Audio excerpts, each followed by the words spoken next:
Okay, here's an amphibolite gneiss from the Snake Range of Nevada that has a very planar surface directed toward the camera. The lower surface is very, very planar, not exactly parallel to it. There's very well developed mineral lineation defined by amphiboles and plagioclase. Now that the two minerals, this white streaky mineral plagioclase and the dark streaky mineral hornblende, have both streaked out in the direction of the lineation, that signifies that these rocks were quite hot above the temperature when plagioclase would deform plastically and amphibole would readily recrystallize. Seeing that there's a lineation and a foliation together give us some access to the motion plane, a subject introduced yesterday.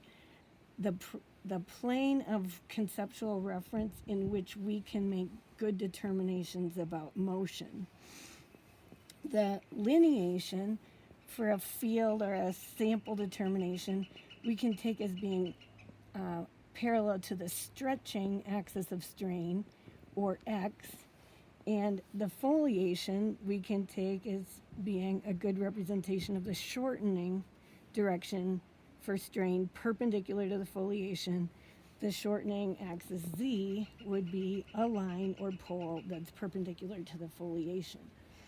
If we want to orient the motion plane for our field of view, we would go parallel to lineation, perpendicular to foliation, using an aid of a plexiglass board. The motion plane orientation would be like this: parallel to lineation, perpendicular to foliation. And for viewing, I would want to take a view of the plane, a direction in which I could interpret kinematic sense.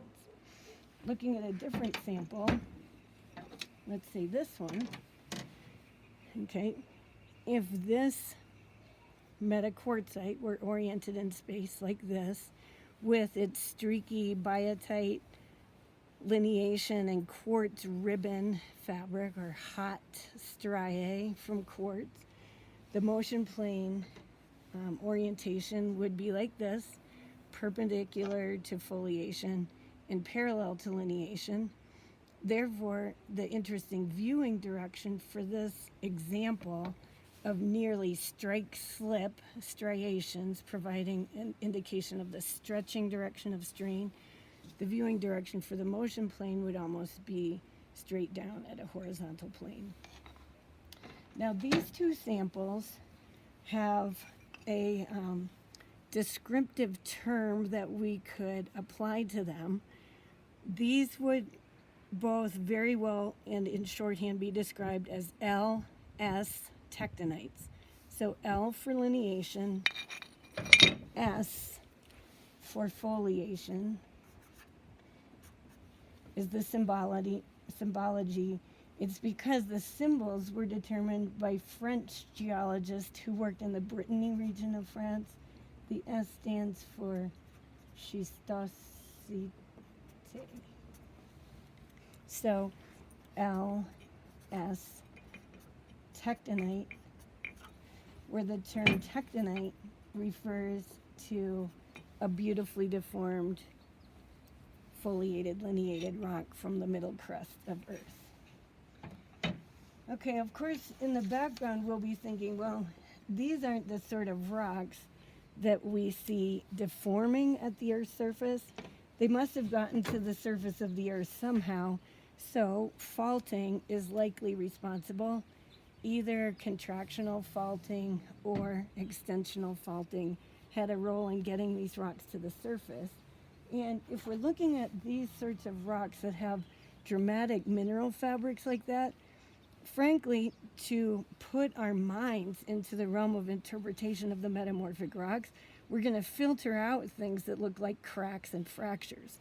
That's not the focus of interest if the work is about the type of deformation that does not involve brittle failure on fracture surfaces, no cracking, no breaking, but rather rocks forming these fabrics while they maintain cohesion through microstructural to macroscopic processes that allow the rocks to flow without breaking. Okay, now we spoke about LS tectonites. Here's another one that I'm going to return to in a little bit. But this rock is a gneiss, evidently, as introduced yesterday, from the presence of all the medium-sized feldspars in here, evenly distributed amongst biotite and quartz. This started out as a granite, and it's now a granitoid gneiss. But there are very regular fabrics and interesting geometries in this rock. First of all, a foliation, but the foliation isn't really a breaking plane the way it was for the metaquartzite. Rather, there's an organization and arrangement of mineral crystals inside that helps show a side-to-side layering of dominantly feldspar, dominantly biotite, zones very thin with quartz, and so on, repeatedly up and down. Now, this rock does have a lineation, but it's so narrow, it's difficult to see on both sides. The lineation is a streaky pattern formed by biotite and plagioclase. So this also, even though it looks far different from these platy samples, this is also an LS tectonite. And we'd also term this a myelinitic gneiss, something I'll get to in a minute. Okay, well, LS tectonites are one variety. We could also have amazing samples, and I'll show you 3 today that are L tectonites. So looking at the samples, I'd like you to try to work out what that means. Okay, so here's one example. Okay, there's a very similar lineation than we saw before, but here it's dominated by biotite and gray minerals, which are mostly quartz. There's and other subsidiary minerals in here. But look at this thing. It looks like wood grain. And if we looked end on, can you do that with the camera? It almost looks like there's rounded shapes or sort of a pencil structure to this. So and you can back up again. The fabric of this one has a stronger linear component than flattening component. Stronger L than S. So this would be an L tectonite. Here's another example in a quartz-rich rock that has loads of muscovite and biotite. This is also from the Snake Range in Nevada and has this grainy texture resembling wood grain. And if we look end on at that, the black shapes here, biotite, which look like lenses on the quasi-layered surface, if we look end on, they look much more like spots. If I rotate the sample over, well, I wrote on that side. But if we look end on that way, it looks like there's rods or sinews, like in a muscle, coming out toward us. It's especially strong on that surface. This is another example of L tectonite.